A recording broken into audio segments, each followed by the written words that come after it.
All right, welcome everybody to Witchcraft TV's The Core Class Tradition for our second class on our Sunday evenings. If you're just tuning in now, very glad to have you. Looks like we have Ryan there. Ryan, how you doing? Glad to have you on today. If you can hear me, great. If you would like to talk, you just unmute your microphone. If you choose not to be on video, no problem. Today I was going to talk about transmutable, and then I want to go into a little bit about the elemental weapons. And the elemental weapons isn't specific for the core class tradition. The elemental weapons are seen in lots of different traditions all around the craft, all infused with ceremonial magic, all the way back to, Solomonic magics and old school stuff. So getting right on with the lecture, so to speak. And if you have questions, go ahead and put them in the comments, or you can unmute your mic or whatever you'd like. And if you're tuning in for the first time, the core craft tradition is based on Hermetics, immutable laws, and natural laws, and all infused with contemporary witchcraft. And the reason why I fancy that is because no one can argue with immutable laws. No one can argue with natural law. It's just you would look rather foolish because they're just immutable laws where they just simply are. So I really enjoy that. So transmutable, it means to hold the potential for deep and purposeful transformation. And if anyone knows transformation, it's definitely me.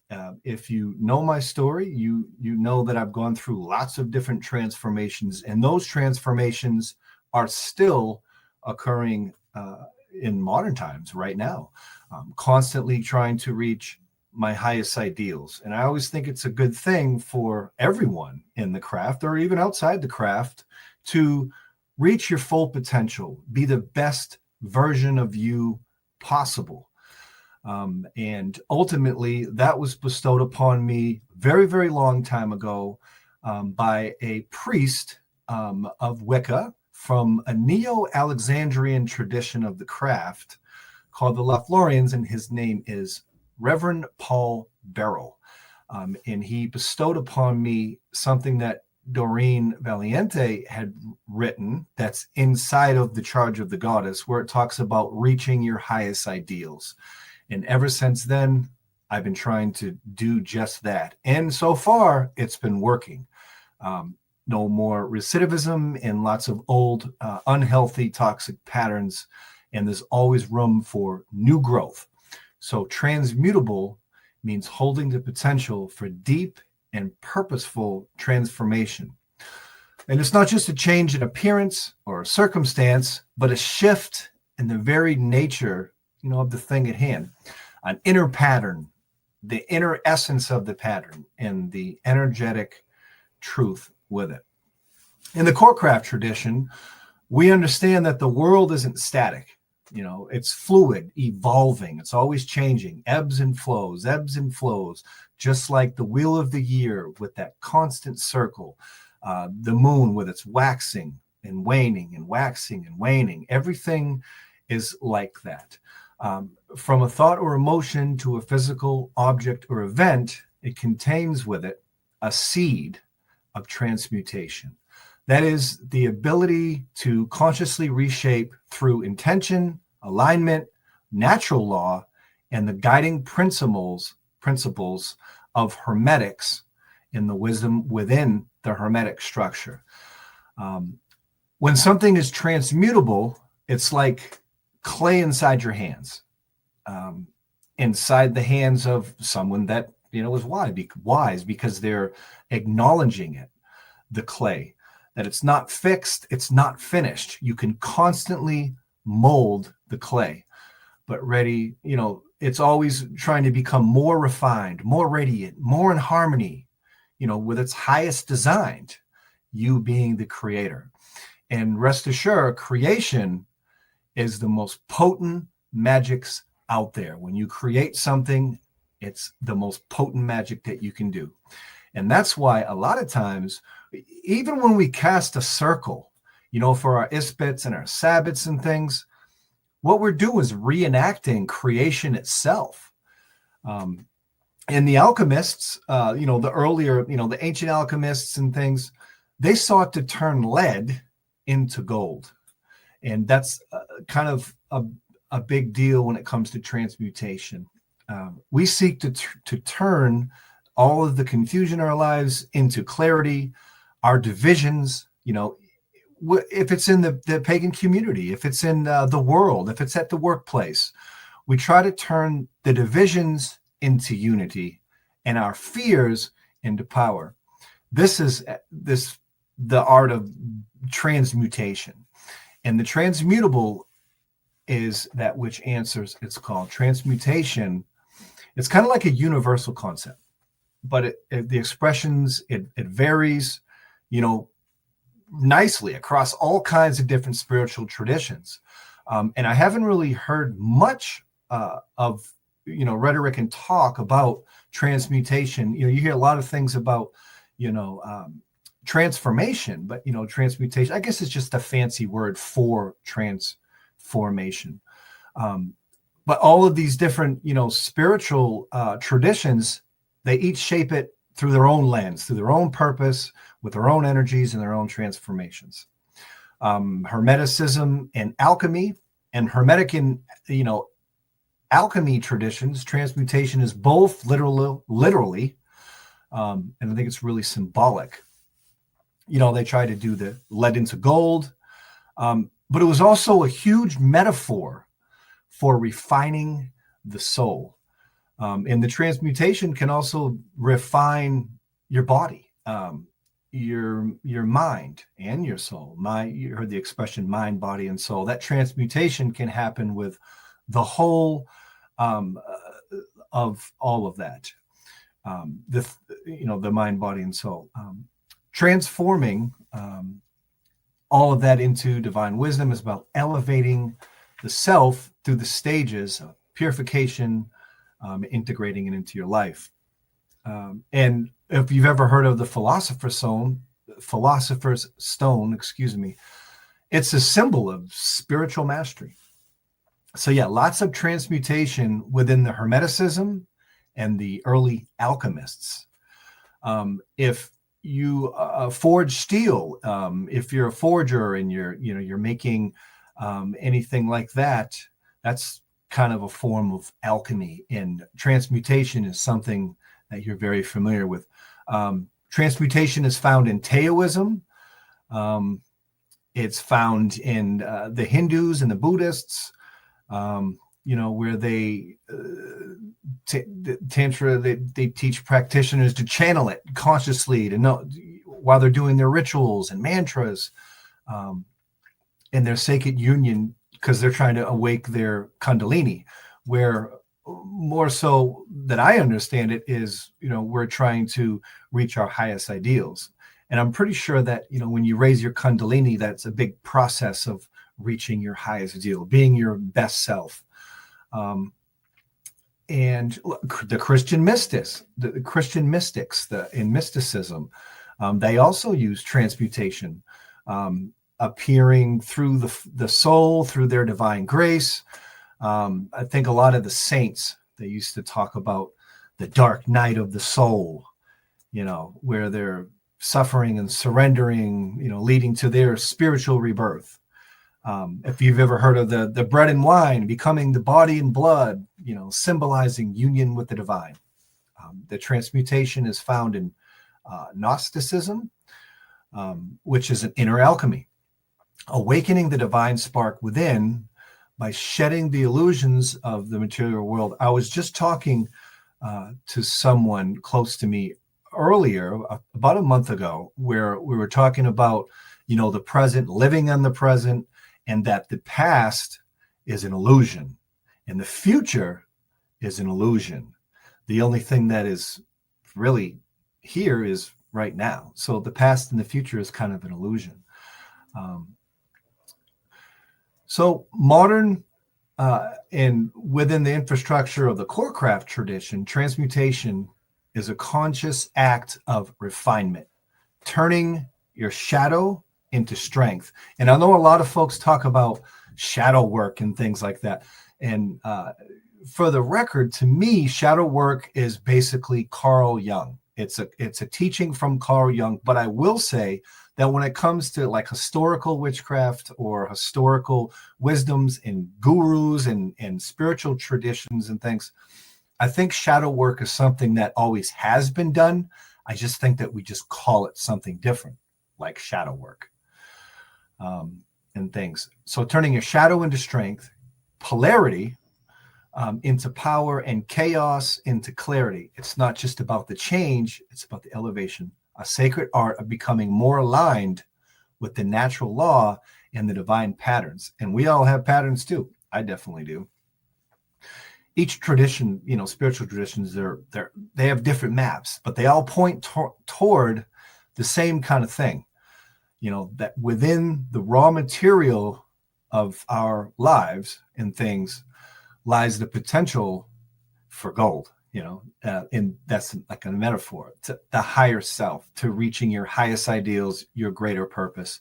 And I think a lot of folks in the Thelemic traditions and the OTO and things, they call it, I believe, the great work. So yeah. And there's lots of power within anger too. Anger holds raw energy, anger. Offer pointing to injustices or violated values, but when transmuted, it becomes righteous will, courageous, compassion, action, and it restores a lot of balance without implementing so much destruction. I know a lot of folks within the pagan communities are really upset about the political shifting that's happening in the country. The deportations and things, and lots of all kinds of issues. And people are scared and they're angry, because of things. But the best example that I can give is, I think it's called Moms, and it's Mothers Against Drug Driving or something to that effect. And what happened was a mother lost their son in a car crash because of a drunk driver. So basically what happened was the mother was very, very angry about that. She said, I hate drunk driving. I hate it. I hate it. I hate it. She used that hatred and anger to create Mothers Against Drunk Driving. And now they have huge lectures and a huge educational platform. So that's a good example of the power of transmutation at its finest. It really is. Let's see. Desire into devotion. Desire in its raw form seeks gratification. But when you're guided by the higher principles, it fuels dedication to a cause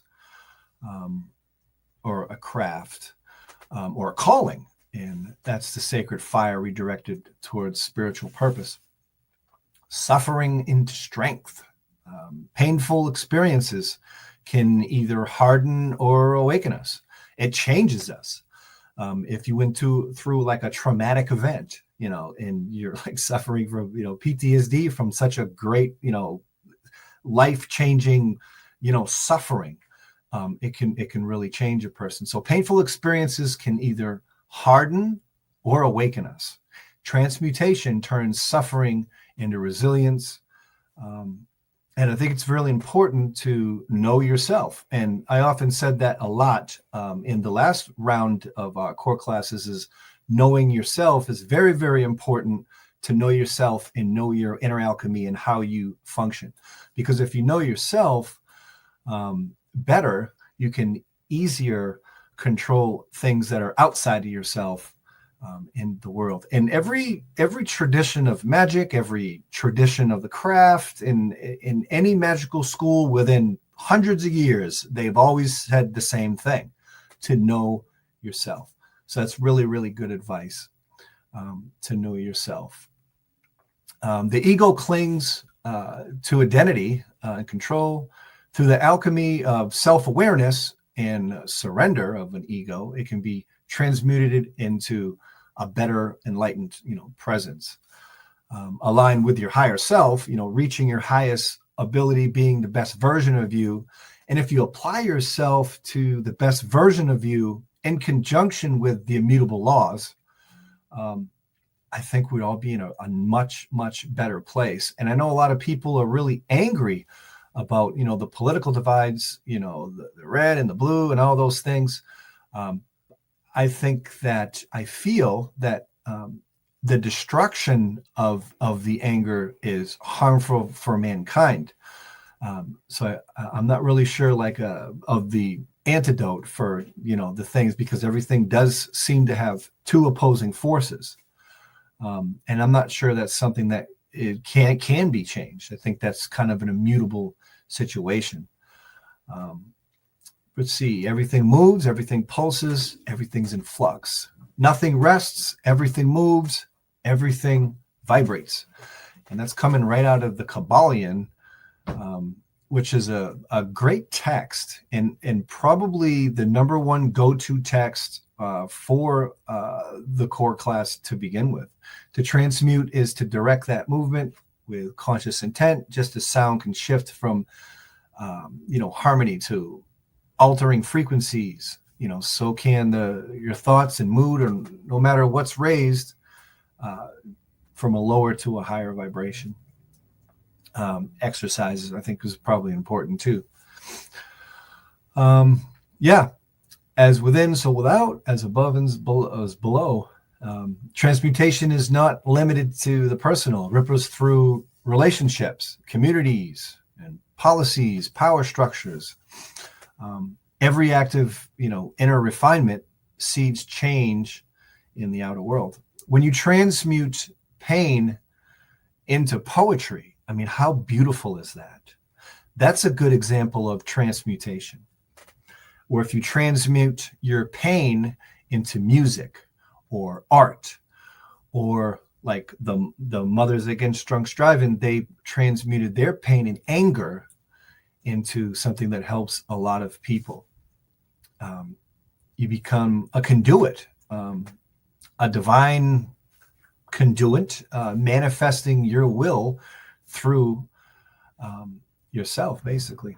Transmutation is not a small change, a mere change. It's a conscious, elevation, upbringing. It asks yourself and myself and ourselves, what do I hold that I no longer wish to carry? So that's all I have about transmutation. And somebody had asked in one of the groups, well, how do I, channel, how do I use transmutation, that's not angry or destructive? And I think my best answer, after the short lecture, was to take the feeling, emotion in transmutation and using it for something productive rather than destructive. And if we can do that align with Hermetics and natural law, immutable law, I think that we'd all be in a better place individually. And if we did that collectively, I think that the world would be in a better place. But not everybody wants to be in a better place, because not everyone wants to be the best version of themselves. And it's really up to ourselves to reach our highest ideals and be the best person that we can be every day, every single day. Every single day. So I'm going to move on to the second part of the class today, and that is the elemental weapons of not only the core craft tradition, but just most traditions. Most craft traditions have these elemental weapons on their altar. They use them.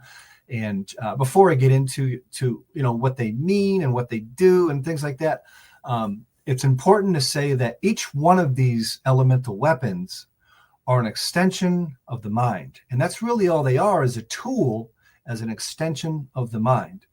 And I think that, and I'm by no means an adept by any means, and I still use elemental weapons, but it's said that people that are adept and have been using the elemental weapons for so long, it just becomes second nature, where they don't even need the physical objects, because the greatest weapon is the mind. And of course, we all knew that. So the wand is the first one that I wanted to go over, the wand. And mine is made from willow, which I had help from a very, very a role model of a pagan, a great pagan, helped me consecrate and create my wand with elaborate ritual and things. And it was kind of a course of events that, did that. One of the things that I was taught was that the first tool that it's good to make, and it's not a dogmatic thing. You can do it any way you'd like. But in their particular tradition, you made the wand first, and then from the wand, you was able to consecrate your other weapons and tools and things upon your altar. But the wand corresponds with fire, and that's an interesting thing too. Some traditions, they'll take a wand and they'll have it correspond with air. And I've heard people even say that, well, they do that because they want to try to put misinformation because they, don't know what they're talking about or whatever. I think it's just kind of interchangeable. And we were just talking about transmutable. So I suppose that if it works for you and if it brings you to your highest ideals and if it aligns with your particular interpretation of, natural law, immutable law and things, why not? The wand embodies refined will meaning something we just got to do. Like what's the definition of will? Will is like I have a strong will, like I'm going to go to work, I'm going to do it every day. It's a strong will, not of dominance, but of a conscious direction of energy, a focus of raw fiery will and energy. It's kind of like the staff or the main weapon of the transmuter, the transmutation, used to, initiate movement, stir the stagnation, keep stuff moving in motion, and call forth, the sovereign flame within of your will. In ritual applications, it's used to ignite transformation, declare the intent, awaken forces that aren't moving or that are dormant. In the Correspondence, the wand channels, focus polarity, steering, personal and, energy toward alignment with higher laws like immutable laws and things. The wand's lineage, where it comes from stretches all the way back from the days of ancient Egypt. In ancient Egypt, they used ivory wands, were used a lot in their birth rituals to ward off evil spirits. The Greeks, in the Greek mythology, Hermes, who I'm a very big fan of, wielded the caduceus wand, the one that's entwined with the serpents, symbolizing healing and transformation. Athena herself, also used wands to alter her reality, turning men into beasts or shifting appearances. But another note that I thought would be important is with the caduceus wand, with the entwined serpents. Even in modern times, if you go to like the hospital or a medical place, they always have that particular symbol, and it's like an occult symbol, and it's a Greek symbol that's used today, and for the power of healing. So it's just a really cool thing to acknowledge. The second, well, not necessarily the second, but another one of the weapons, and each one of these weapons, on the altar, corresponds with a particular element. And the next one is, it's rather obvious, the chalice. I mean, you could call it the goblet, the cup, or whatever whatever you want. And obviously it corresponds with water. In the Correspondence tradition, the function of the chalice is a vessel. of inner knowing. It receives, it contains, it distills emotional intuitive wisdom. It has a lot to do with the unconscious. It can be used for scrying and not just divination, but for like deep integration of things. In ritual applications, it captures the essence of dreams and feelings and offerings. And that's precisely what water does. So if you can, and once you get better versed, and I sure want to learn more and more. So anytime you come across like correspondence charts and things, take some time to study that. A lot of these things go hand in hand all across the board, occultically. And the more conclusions that you can draw in connections between the elements and things, the more potent your mind can, perceive, what's going on, and you draw a lot more connections, and you can start to, bend your will or create a better reality for yourself. The cups, sacred role, where it comes from, I think it's really, really old. I don't even think they were writing about it. It's so old. It's found in ancient Mesopotamia, in Egypt. They were used as vessels to offer to the gods and to the ancestors. The Greeks and the Romans world, the chalices were central to a lot of the mystery rites and lots of symbology towards the womb, the moon, and the divine feminine.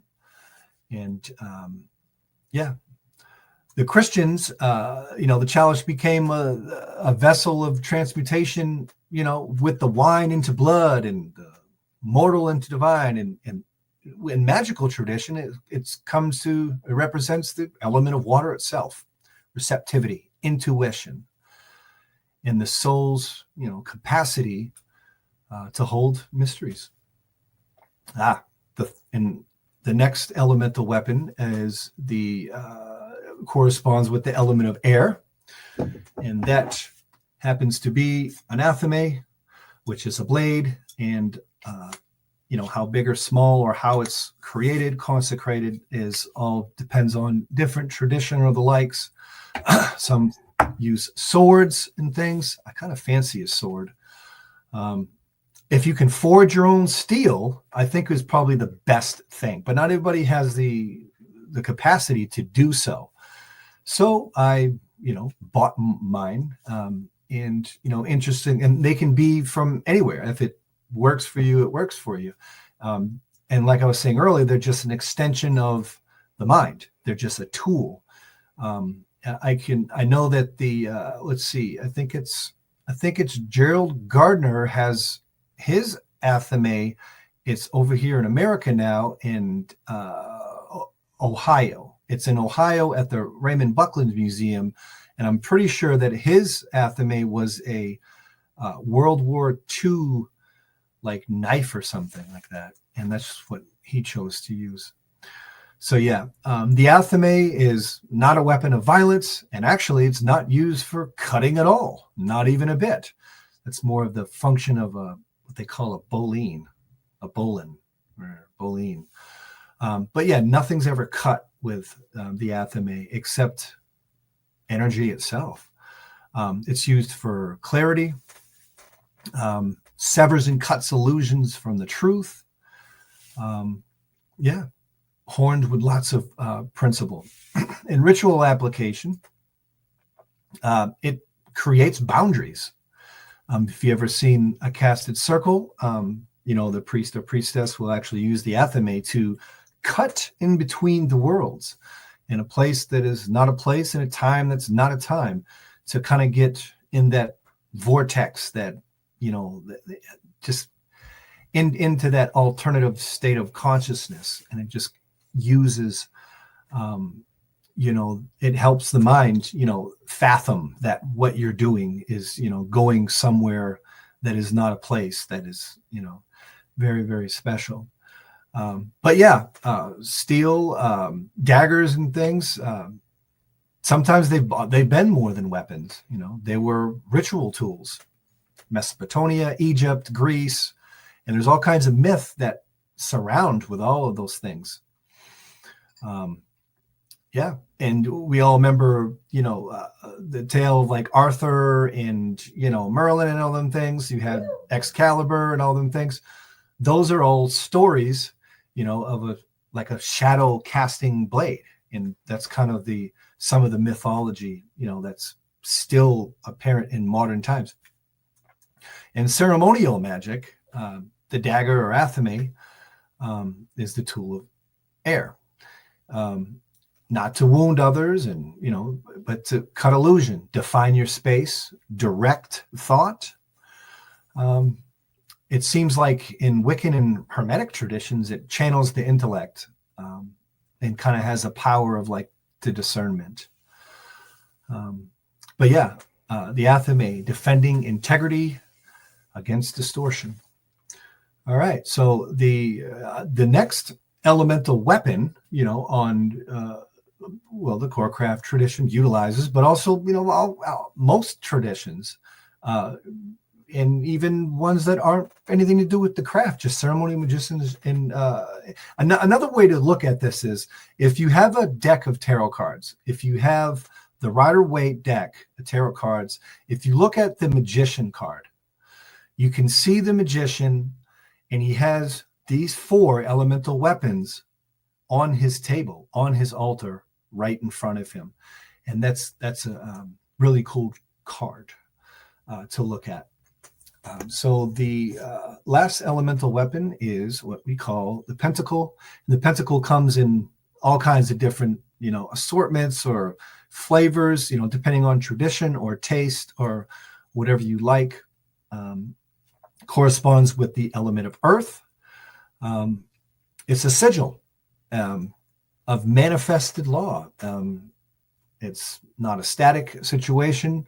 It pulsates with rhythms and echoing the tides of, natural things. And, and it's also like a compass, a grounding tool, grounding high ideals, into your higher sacred actions, to be able to reach your higher self and things, be the best version of you, possible. Sometimes it's arranged however you like on your altar, really. But for the most part, it anchors intention into form, I believe. It's representing health and harmony.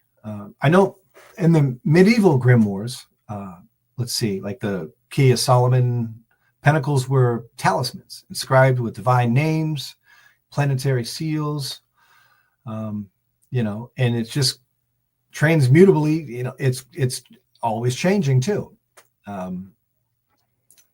The pentacle became the disc of earth, I think more recently, really.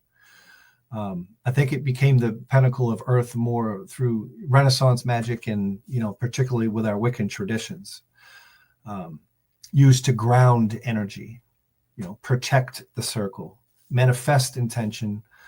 And it's kind of like the seal of the Witcher magician's alignment with natural law and things.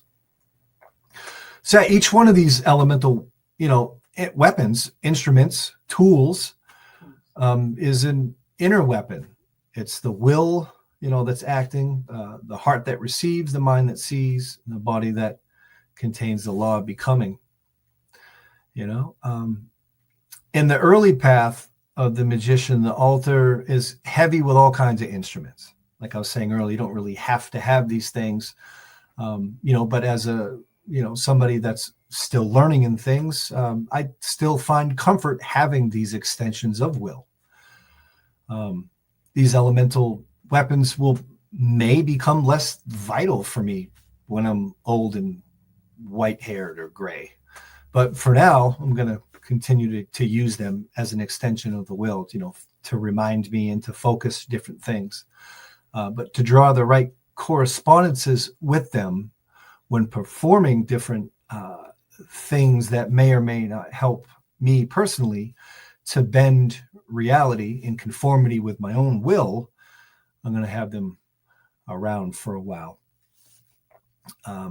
Yeah, the one taught will, the cup teaches receptivity, the blade discernment, the pentacle embodiment. And we're about 35 minutes in. And that's all I have for the core class for this first lesson after Letha. I hope everyone has a wonderful, wonderful rest of summer. I think it's the second or third day of summer.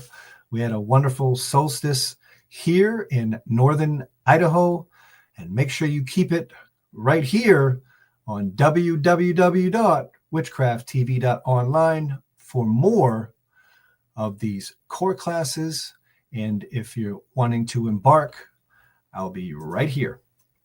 Thank you, Ryan Burrow, for showing up. Alith for listening in. I'll see you soon. Blessed be and merry part. And I'll see you soon again.